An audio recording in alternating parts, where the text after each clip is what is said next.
Bom dia. Quem é a Kátia, né, Júnior? Porque tenente-coronel é um posto, né?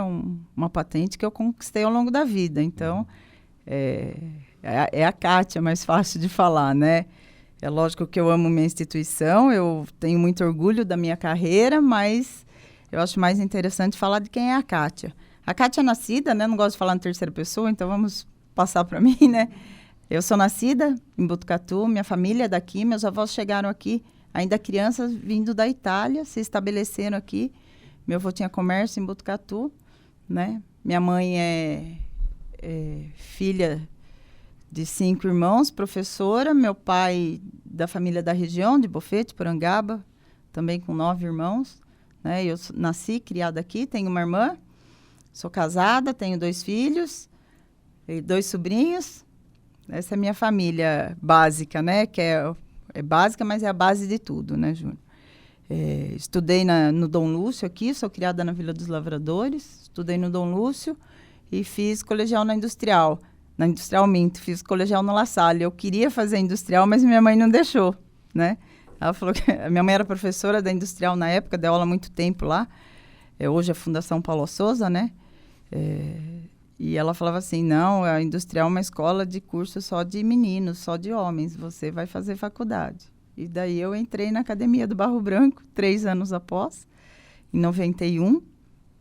E a minha formação é na base baseada, né? A base da minha formação é Direito e Administração, mas o foco é Gestão Pública. E a polícia nos ensina muito, né? Em todas as áreas. Eu também tenho mestrado na área de segurança pública, mestrado profissional. Tenho especialização em comunicação social, gerenciamento de crise, gestão pela qualidade. Tenho experiência em gestão de pessoas, gestão de logística, né? Logística envolve frota, bens imóveis, unidade gestora, né?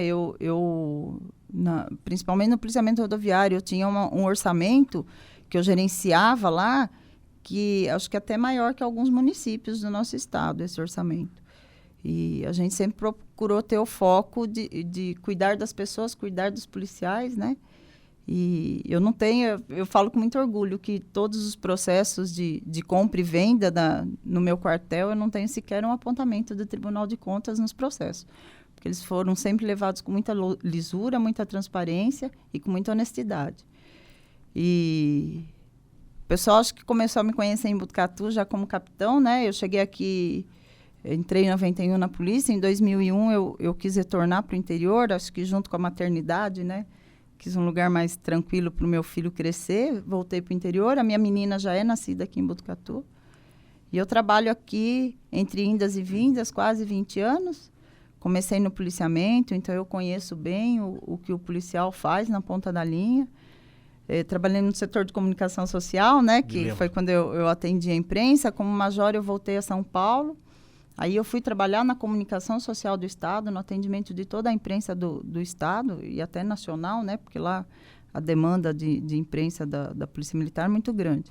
Tenho uma rápida passagem pelo choque, que para mim foi muito, muito gratificante, né? Eu entendo o choque como um presente, porque eu sempre gostei do operacional, trabalhei na Força Tática aqui, e o choque veio para coroar essa minha aptidão de policiamento, de operacional da Polícia Militar.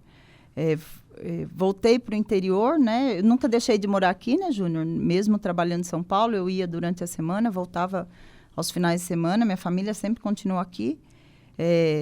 Voltei para o interior para trabalhar no policiamento rodoviário, que também foi uma experiência muito rica. Como comandante, eu vim com a promoção a tenente-coronel, eu comandei o 12º I. Tenho a sensação de dever cumprido plenamente aqui, né? Tenho consciência de que eu fiz um bom trabalho, deixei o batalhão entre os melhores do estado e Botucatu nos menores índices criminais da história. E encerrei a carreira no policiamento rodoviário como a primeira mulher a comandar uma unidade de polícia militar no estado, completamente realizada e muito, muito feliz. Muito bem. Apresentação da Kátia, vice do Isaías Colino. Candidata, o espaço é livre, né? Quais são os pontos que a senhora quer destacar aqui nessa entrevista? Júnior, é até engraçado, né? Não seria bem essa palavra, mas eu pensava em aposentar, né? Eu já estou próxima, em janeiro eu completo meu tempo de serviço na Polícia Militar, e o meu desejo era realmente ficar em casa, né? Vou descansar, porque o trabalho na polícia é quase que 24 horas, né? Falei, vou descansar. Mas eu tive muito contato com o Isaías durante o tempo que eu estive aqui no comando, né? A relação institucional, ele como presidente da Câmara, eu como comandante do batalhão, e surgiu uma amizade aí. E numa das nossas conversas, ele brincou, falou, você devia vir para política. Eu falei, pelo amor de Deus, isso não é para mim, né? Não faz parte de mim, quero descansar. E daí a conversa evoluiu, a gente foi trocando figurinha, conversando, e eu sempre fui muito clara com os meus comandantes, né? E num determinado momento eu falei para o meu chefe, né? Para o comandante do policiamento rodoviário, que eu tinha sido convidada, mas que eu ainda estava pensando, porque eu precisava garantir a minha aposentadoria integral. Eu não posso jogar fora o meu tempo. Eu sou policial, né? Eu vivo da polícia, né? Tenho meu cargo lá, então eu precisava garantir os meus direitos, né? E daí, num certo momento, ele virou e falou assim para mim, mas por que você pensa tanto? E eu falei assim, é uma área nova para mim, a gente vê fala-se muito mal de político, da política no país. Ele falou assim, mas você é honesta, você é trabalhadora, você é dedicada e você gosta de gente. Se você não aceitar para tentar mudar esse quadro, quem vai mudar? E isso me fez decidir, né? E daí houve também a alteração da data da eleição, que me ajudou bastante na conquista desses direitos de tempo de serviço. E daí eu me uni ao Isaías com a proposta realmente de fazer uma Botucatu para as pessoas, né? A gente entende que Botucatu tem coisas boas, né? Mas a gente quer fazer diferente. Não adianta, na nossa visão, investir em flor quando as pessoas não têm nem um pronto atendimento, um pronto-socorro decente. Fica 4, 5 horas esperando. Então, é essa a nossa proposta, um governo para as pessoas. Na área da segurança, que é a sua especialidade. Eu até preferia nem falar de segurança, então mas tá eu bom, falo, sem problema. O espaço é seu. Não, é porque... mas eu falo, que segurança é a minha especialidade, então para mim é fácil falar, né? Eu acho interessante falar daquilo que as pessoas não sabem que eu conheço. Mas é importante, principalmente por conta tivemos mais um roubo ontem, né? Um roubo à mão armada, né? Invadiram um depósito de bebida, salvo engano, 2 pessoas. E segurança se faz com prevenção, Júnior, né? Se faz com policiais valorizados, com policiais dedicados. Então, tudo envolve segurança. Prevenção primária é essencial. E quando eu falo de prevenção primária, eu falo de iluminação pública, eu falo de locais bem cuidados, ruas bem asfaltadas, né? Tudo é prevenção. E eu consigo ver, até essa experiência que a polícia me deu, eu acho bem interessante, porque, assim, onde falta investimento público é onde afunila para a Polícia Militar. Então, tudo reflete na segurança. Exemplo básico. A cidade tem lindas avenidas com canteiros de flores maravilhosos quando não tem uma faixa de pedestre, aonde a pessoa atravessa. Gera acidente de trânsito. Gera acidente de trânsito, envolve atendimento da Polícia Militar, envolve atendimento de saúde. Tudo é transversal. Todas as áreas se conversam, né? A gente tem um problema sério aqui em Botucatu de local de lazer. Eu acho que você tem mais ou menos a minha idade, né, Júnior? França também. Você vai se lembrar do pôr do sol, que era o jovem... Os jovens se reuniam, a gente se reunia no Largo da Catedral, né? Hoje o pôr do sol não existe mais e o jovem não pode mais usar a principal avenida da cidade, o Largo da Catedral, que é tão tradicional. Aí o que acontece? Eles vão para a praça, eles vão para os bairros, né? Eles se reúnem lá perto da casa deles, gera o conflito com as famílias, com os trabalhadores que querem descansar, não que os jovens não trabalham, mas todo mundo foi jovem um dia, né? A gente quer curtir a vida, a gente quer sair com os amigos, faz parte do desenvolvimento até do ser humano, né? E daí gera o conflito, acaba gerando a perturbação do sossego, que é uma demanda muito grande da Polícia Militar, né? E daí não consegue fazer a prevenção ao crime, porque está atendendo a ocorrência social, e daí gera o conflito, e tudo vira uma bola de neve, né? Quando a gente fala que a cidade não tem investimento em geração de emprego, né? Nós estamos há mais de 4 anos sem fornecer um lote industrial. Tem 60 empresas na fila que querem crescer ou querem se instalar e o município não contribui para isso. Quanto maior o desemprego, maior o indicador criminal. Então, quando eu falo que é tudo transversal, que tudo se conversa, que tudo afunila para a segurança, é com esse olhar. E, enquanto policial militar, eu consigo ver isso muito claramente, né? Eu não sei se para quem não trabalha com segurança, consegue ter essa visão. E daí a gente acaba tendo aumento no número de roubos, ontem tivemos e aumento de homicídio. Nós tivemos na última semana 3 homicídios. Esse foi o número de 2018 inteiro, quando eu estive aqui no comando. No último ano, foram 10 homicídios na cidade. Então, é um aumento muito grande. Por conta de falta de investimento público, sim, mas por conta também da administração da minha instituição. A administração pública ela tem um dos princípios básicos, é a impessoalidade. E isso não acontece aqui, né? Justamente para que a polícia consiga trabalhar da forma correta. Então, hoje a gente vê aqui... Ontem eu encontrei com uma viatura na rua, uma viatura de força tática, eu não reconheci os policiais que estão lá dentro, né? Porque são novos. Não que o policial novo não seja bem-vindo, lógico que isso faz parte da rotatividade de qualquer emprego, né? Os mais velhos se aposentam, chegam os mais novos. Mas tirar policiais que conhecem a cidade, que têm experiência e que trabalhavam aqui há mais de 20 anos por conta da pessoalidade, foi um erro muito grande. Hoje os policiais não conhecem a cidade, não sabem quem são os criminosos. O ideal seria mesclar, né? O mais velho com o mais novo, para que um passasse a experiência para o outro e fosse conhecendo e pegando a experiência da cidade. Então, tudo isso acaba influenciando, sim, nos indicadores criminais. E a nossa cidade não é uma das mais seguras do estado há muito tempo. Enquanto o estado, em época de pandemia, diminuiu 30% dos indicadores, Botucatu diminuiu só menos de 14%. E houve uma redução de criminalidade no mundo, né? Estava todo mundo em casa, até os criminosos. Então, a gente percebe que Botucatu, infelizmente, não está no caminho certo, não. Né? Mas eu queria falar também, Júnior, de outros assuntos, né? Claro. Não só de segurança. O espaço é seu. Eu falei aqui ligado um pouco à segurança também, a gente tem a questão do trânsito em Botucatu, né? A engenharia de trânsito de Botucatu não funciona. Tenta subir a nossa principal avenida aqui, a Santana e a Avenida Dom Lúcio, a própria Vital Brasil, você não consegue andar porque você anda 100 metros, para no semáforo seguinte.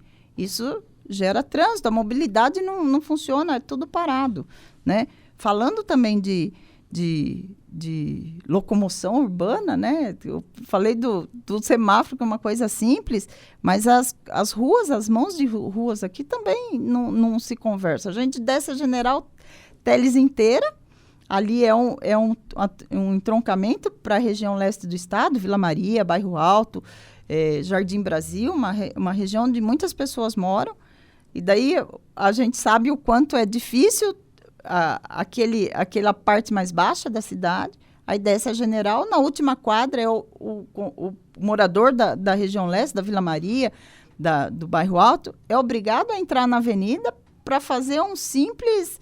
Estou citando um exemplo assim que eu acho que todo mundo conhece, mas são vários parecidos, né? Aí ele volta para a avenida para entrar, para cruzar a General Teles. Por que aquela última quadra é contramão, no sentido de quem desce? Né? Isso reflete no trânsito da Avenida Santana. Final de tarde vira um caos aquelas 2 últimas quadras, né? Mais baixo. Mas também em questão do trânsito, a gente precisa tornar a municipalização realidade, né? A municipalização, existe uma lei que traz a municipalização do trânsito, né, como obrigação do município, só que, e daí, através dessa municipalização, é feito um convênio com o governo do estado para que a Polícia Militar faça a fiscalização. Só que o município não dá nem meios para a Polícia Militar fazer essa fiscalização. Um exemplo é a licitação do pátio. Nós estamos há 2 anos com a licitação vencida. Então, como que o policial vai fazer a recolha de veículos se o pátio não está legalizado, está operando de forma precária, né? Que é esse termo legal usado. E daí, se não tem fiscalização, não tem educação do trânsito, né? Então, uma coisa puxa a outra. Quando eu falo da transversalidade dos assuntos, das áreas, é esse olhar que eu tenho. Eu falei rapidinho de geração de emprego e renda, né, que ela reflete na criminalidade. Falei que não existe incentivo do município para que nem as empresas de Botucatu cresçam. Mas a gente também não dá qualificação para o trabalhador, para o jovem. Várias empresas de Botucatu, vou citar o exemplo aqui como soldador, até porque meu pai é soldador aposentado, né? E eu me lembro quando eu era criança, ele estava perto de aposentar, e ele falou assim, não, eu vou ter que ficar mais um pouco, porque eu tenho que treinar uma pessoa no meu lugar, né? E hoje a gente tem esse reflexo do soldador especificamente, que é uma reclamação dos empresários, que ele tem a vaga, mas não tem a mão de obra qualificada. Por que o município não faz essa qualificação, não treina os nossos moradores para que fiquem aqui, para que encontrem emprego aqui na nossa cidade? Eu falei do soldador, mas tem várias vagas de emprego aberto, mas não tem mão de obra qualificada. Então, eu penso que o município, eu e o Isaías pensamos, né, que o município tem que sim qualificar o botucatuense. Esses dias eu estava conversando com a filha de uma amiga minha, né, ela é uma jovem de 14 anos, e eu perguntei para ela, falei assim, o que você quer de Botucatu? Ela falou assim, eu não quero nada, vai embora daqui, tia. Eu falei, mas por que você vai embora daqui? Ela falou, essa cidade não tem nada. E realmente, a hora que a gente para pensar, né, não tem lugar de lazer para o jovem, não tem qualificação, não tem emprego, vai querer ir embora mesmo, né? E isso é muito triste, porque eu, quando entrei na polícia, eu queria voltar para a minha cidade, né? A gente sempre quer voltar para a nossa terra natal. Eu citei um exemplo, mas eu tenho certeza que várias pessoas pensam assim. Bom, estamos conversando com a Kátia, que é vice do Isaías Colino, na coligação Eu Acredito no Diálogo. São 25 minutos, tempo corrido, né, de entrevista, onde o candidato a vice escolhe os temas que ele quer debater e expor aqui. Candidato, o espaço é seu. Ô, Júnior, eu preciso falar também, né, porque quando eu sentei com o Isaías para a gente começar a desenhar o nosso plano de governo, um dos assuntos que eu pedi uma atenção especial é o servidor público, né? Até por conta de ser servidora pública também. E filha, né, de servidora pública. Minha mãe é professora aposentada. Então, eu sei exatamente as dores e as delícias de ser funcionário, de sofrer na mão de uma não valorização por conta dos governantes em qualquer área, federal, estadual, municipal. Então, um dos tópicos que eu fiz questão de olhar, né, e de sugerir e de apontar foi o nosso servidor municipal. Então, a gente pensa em valorização, mas a hora que eu falo valorização, eu falo de uma valorização global. É lógico que o salário é importante, é o que põe a comida na mesa, é o que dá dignidade para as pessoas, mas também a gente tem que pensar numa valorização e numa progressão funcional, né? O servidor público de Botucatu já está esperando isso há muito tempo e ela não saiu do papel. Então, a gente quer sim valorizar o nosso funcionário, valorizar o nosso servidor de todas as formas, com uma reposição salarial, com um plano de carreira, né? Com equipamentos decentes, com equipamentos que dê condições para que eles possam apresentar um serviço de qualidade para a população, com meios, com treinamentos, né? Então, uma valorização global do nosso servidor. Porque eu sempre pensei que o trabalhador bem valorizado, o trabalhador que gosta de onde trabalha, que se sente bem, o serviço prestado para a comunidade vai ser muito melhor, né? Então, o servidor é um um foco, um olhar diferenciado no nosso plano de governo. Temos ainda 5 minutos, candidata. Falar um pouquinho de saúde, né, Júnior? Essa semana a gente teve mais uma reclamação, né, do nosso pronto-socorro, e eu quero deixar bem claro aqui que a reclamação não é das pessoas que trabalham lá, mas sim da forma com que elas são, da forma com que os meios são colocados à disposição dos policiais, do pessoal da saúde, né, dos médicos, dos enfermeiros. Então, a reclamação não é contra os trabalhadores, mas sim pela falta deles, né? Não dá para a gente chegar num pronto-socorro com dor, doente e esperar 4, 5 horas para ser atendido. Essa semana chegou para a gente uma reclamação de uma senhora de 72 anos que ficou 27 horas esperando ser atendido. Então, o pronto-socorro, sim, tem que mudar o protocolo, a gente tem que aumentar as equipes para o atendimento da população. E uma das nossas metas é a construção do laboratório ao lado do pronto-socorro, laboratório de análise clínicas, para que a pessoa não precise ficar esperando ir até a Unesp e voltar, né, de hora em hora com o exame. E sim, esse atendimento possa ser mais ágil e mais efetivo e que atenda realmente a necessidade do doente. Aliado a isso, a gente tem a proposta de construir, abrir a farmácia popular 24 horas, porque não adianta a gente atender as pessoas que muitas vezes não têm o recurso para adquirir o remédio. Então, a gente quer colocar a farmácia popular 24 horas para que ela já saia do seu atendimento com a medicação. E também um pronto atendimento bucal, né? Porque todo mundo tem dor de dente, né? E não dá uma vez só na vida. E a gente não pode deixar as pessoas com dor, e dor de dente é horrível, né? Esperando a segunda-feira, a terça pós-feriado para passar a sua dor. Então, falando rapidamente, né? Porque são 25 minutos, já foram 22. Para a saúde, basicamente, né? De uma forma bem superficial, é isso que a gente pensa. Tudo aliado ao que eu falei no começo, que a gente quer um governo para as pessoas e não para as coisas, né?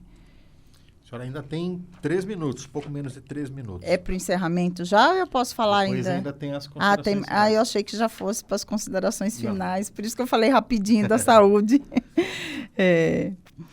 Eu vou falar para as mulheres, então, Júnior, um dos cuidados especiais, né? A gente tem a notícia, embora não tenha a estatística oficial, de que com a pandemia aumentou em muito a violência doméstica. A gente fala-se em 30%. Mas esses números eles não são exatos, porque existe a subnotificação, né? Muitas mulheres não procuram, mesmo porque ela está com o agressor dentro de casa, né? Todo mundo fica em casa, né? E ela não tem para quem se socorrer. Então, a gente quer criar um espaço acolhedor para essa mulher que sofre de violência doméstica, né? Com assistência jurídica, com assistência médica, psicológica, social, para que ela consiga se fortalecer e voltar a viver, né? Para que ela consiga ter suporte para criar seus filhos, seja liberta dessa violência, né? Então, no nosso governo, as mulheres serão muito bem cuidadas e protegidas, né? Esses dias eu e o Isaías, a gente tem andado a cidade inteira, né? Isso tem sido uma experiência muito legal, muito gratificante. E, como eu falei no começo, eu gosto de gente, né? Eu gosto de estar com as pessoas. Encontrei uma gravidinha, ela falou que ela não tem... Ela fez um ultrassom e que agora o município não vai fazer mais nenhum. Ela estava no 7º mês de gravidez. Falei, mas como não vai ter? Ela falou, não, a gente só tem direito a fazer 2 ultrassons durante a gravidez, né? O município só atende ultrassom 2 vezes. E agora, justo no final da gravidez, que tem que ver a posição do feto, se está certo, se não está, para decidir qual o melhor parto a ser feito. Então, quando eu falo de que a mulher será bem cuidada e protegida, eu também estou falando do nosso pré-natal, dos nossos exames, né, femininos, né? Estamos terminando o Outubro Rosa e não só no outubro, né? A mulher tem que se cuidar o ano inteiro, mas não dá para ela ter que entrar na fila às 5 horas da manhã, no sol, na chuva, no frio, para conseguir agendar ficar do lado de fora na calçada para conseguir agendar um exame, né? Então, falando bem rapidamente da mulher, Deixa eu cuidar de você. Candidata, preencheu o tempo de 25 minutos dessa entrevista. Nós vamos para as considerações finais. Eu vou zerar o cronômetro aqui. Lembrando que falamos de uma apresentação da Faculdade Galileu, SA Imóveis e Nova Panicenter, oferecimento FIP Multimarcas, Turquesa Residência, apoio Vitalis Laboratório, Performance Assessoria Empresarial, RB Móveis, Showline, Romagnoli Eventos, Doutor Incêndio, Gráfica e Grau, uma realização do Acontece Botucatu, Criativa FM e Cultura FM. Essa entrevista está ao vivo aqui pela Criativa. Logo mais na Cultura FM, no programa Acontece no Ar, a parte das considerações finais. E às 19 horas em ponto, o vídeo estará disponível na íntegra no portal Acontece Botucatu e também no canal do YouTube do Acontece Botucatu. Estamos conversando hoje com a Kátia, que é vice do Isaías Colino, na coligação Eu Acredito no Diálogo. E na semana que vem, na próxima terça, né, porque segunda é feriado, começamos com mais uma rodada de entrevistas com os candidatos a prefeito de Botucatu, com novos temas. Vamos lá, candidata, 3 minutos? Posso startar aqui? Pode. Valendo. Agradecer, né, pelo espaço, Júnior, por deixar a gente vir aqui, mostrar um pouquinho do que a gente pensa, quais são as nossas ideias e os nossos ideais para Botucatu. O Isaías e eu, a gente sabe que a atual administração fez coisas boas na cidade, a gente reconhece isso, mas também enxergamos que pode ser muito melhor, né? Não dá para esperar a próxima enchente, a próxima chuva de verão para consertar a ponte que foi derrubada quase um ano atrás, né? Ainda existem os acessos e acessos principais da cidade que ainda não foram resolvidos. Não dá para construir, pensar numa represa, num suporte, né, para que não falte água e acabar com a nossa fauna e a nossa flora, né? Deixar os tamanduás morrerem atropelados, né? Como eu falei, tudo é transversal, tudo se conversa. Não dá para a gente deixar quadrilha invadir a cidade. Foram 2 vezes, né? Ou seja, tá fácil aqui. Os ladrões podem voltar porque a Botucatu não oferece resistência. E não iluminar as ruas. A avenida é linda, as avenidas principais são maravilhosas, luzes. Entra na terceira direita ou na terceira esquerda que você já vê uma cidade completamente diferente, né? Se for, então, para os bairros mais distantes do centro, tem rua que não tem nem iluminação pública. Então, não dá para falar que a cidade é bem cuidada olhando somente as flores. A gente quer, sim, ter flores em todos os bairros, mas antes a gente quer pôr a infraestrutura necessária para que as pessoas possam viver na cidade, né? A cidade está bonita, a cidade melhorou, mas e para o botucatuense, para você, o que está melhor? Né? A gente quer fazer essa diferença. A gente quer deixar uma cidade melhor para você, para a gente que mora na cidade. Nessa cidade que eu tanto amo. Então, agora estamos saindo de uma pandemia, graças a Deus, eu acho que já deve estar passando, né? É o momento que o gestor público precisa olhar para todos e ter ousadia de inovar, né? A economia precisa girar, os empregos têm que nascer, tem que surgir, tem que crescer, né? E o gestor público ele tem que eleger quais são as suas prioridades e ter um equilíbrio entre elas. Não dá para olhar só para um lado, né? Eu estou falando aqui desde o começo que tudo se conversa. E para encerrar, Júnior, eu queria agradecer o Isaías. Eu acho que a palavra é gratidão. Como eu falei no começo, ele foi um parceiro muito, muito legal quando eu estive no comando aqui, né?